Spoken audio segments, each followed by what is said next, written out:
Kiongozi wetu Rais wa Jamhuri ya Kenya, Dr. William Samoei Ruto, waheshimiwa mawaziri, the Chief Principal, my Lord Bishop, vijana wa Murang'a High, muko sawa? God is good? And all the time? Asante sana, nimeshukuru sana kufika hapa. Hii shule ya Murang'a High School, Your Excellency, nikisoma zamani Kianyaga High School, walikuwa wanatuhangaisha kutoka kwa masomo, kwa mpira, kila kitu. Na kwa hivyo mimi natolea nyinyi kofia. And I'm happy to hear that you continue to excel. Your Excellency, your support for our education system is clear to everybody. On ascending to the office that people of Kenya mandated you to, you established the Presidential Working Party on educational reforms to work around issues of CBC and other interventions in the education sector. And that is why we are asking the people of Kenya to support the government in all matters to do with education, because we need to create a firm foundation for our children. It is in that light that we request our judges to exercise judicial notice of the challenges in our education system, and more so in the city of Nairobi. Your Excellency, in the city of Nairobi, many children do not go to school because for lacking food. And the governor of Nairobi, in a very innovative and creative manner, came up with a school feeding program to feed pupils in those schools to encourage higher enrollment. It was therefore shocking that a court in this country can stop a program to feed children who have no food. I don't know what law, I don't know what consideration. That is something that looks straightforward to everybody, that any food available from anybody is good for our children. So we request our courts, even as they enforce the law, as they interpret the law, to take judicial notice of the reality of the country that we live in. Your Excellency, since our bishop is here, we have tremendous respect for our church leaders. As practicing Christians, we submit to their authority. Bishop, when you get an opportunity to talk to your colleagues, these matters that are going on in the country, sometimes it would help if they look at the matter in context. I saw a statement, Catholic bishops asking the president to sit down with the opposition. If the bishops had taken time to study what is happening today, they would have seen is a pattern. It has not started today. What is happening in the country is a continuation of political blackmail to get into government. My Lord Bishop, if you check 1997, that leader of official opposition created problems. President Moi brought him into government through cooperation. In the year 2007, he created problems. Mwai Kibaki brought him to government through nusu mkate.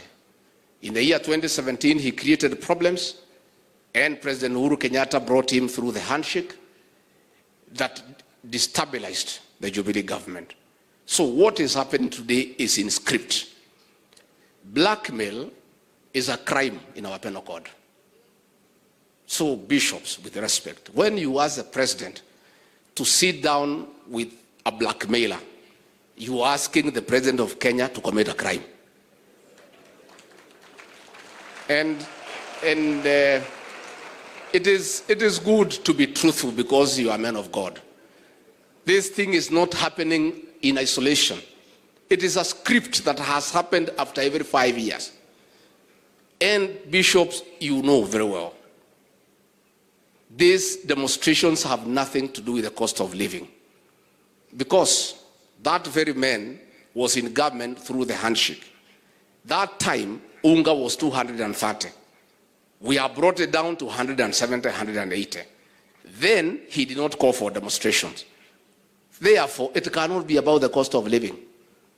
It is just being consistent to use blackmail, to use violence, to force the president to accede part of government. So we request our spiritual leaders to be considerate and consider all circumstances, and also look at history, because history informs the present and the future. Let, as you ask president to sit with that man, look at his history. And that is why in a school like this one, when these boys are leaving, the principal will do a leaving certificate to explain their conduct for the 4 years they were here. You look at that man and look at his history, and then you can do a leaving certificate for him. And you can assure us December 25 is Christmas. All the paragraphs will have something to do with violence and blackmail. So please let us not push our president to commit a crime.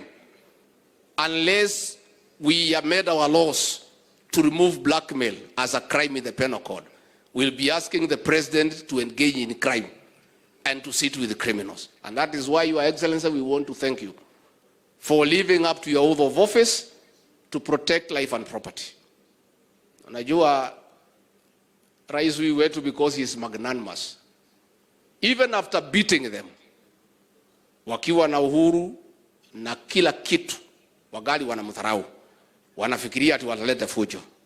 Najua hapa kikwetu Kikuyuni iko wimbo inaimbwa inasema, ile mtu ambaye humjui unaweza ita yeye kama mtu. So for what has happened in the last 3 days, you know who is this man. So tuheshimiane kwa sababu heshima ni ya maana. Kila mtu afanye kazi yake. Wale wamepewa kazi ya kuuliza maswali waulize.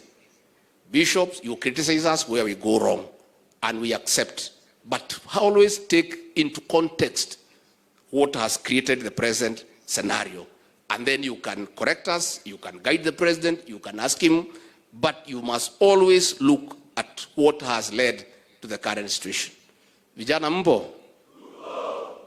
Simeona Didi ametoa 500,000. Mnataka niongeze kitu? Mnataka niongeze nini? Yeah? Ati? Oh, ninunue soda. Mnapenda soda? Mnataka ile maneno mengine? Haya, mimi nitaongeza hiyo Didi, nitapeana 1,000,000, alafu niongeze na hiyo ya Didi. Kwa heshima ningetaka kuomba nyinyi zote tusimame kwa shangwe na vigelegele tumkaribishe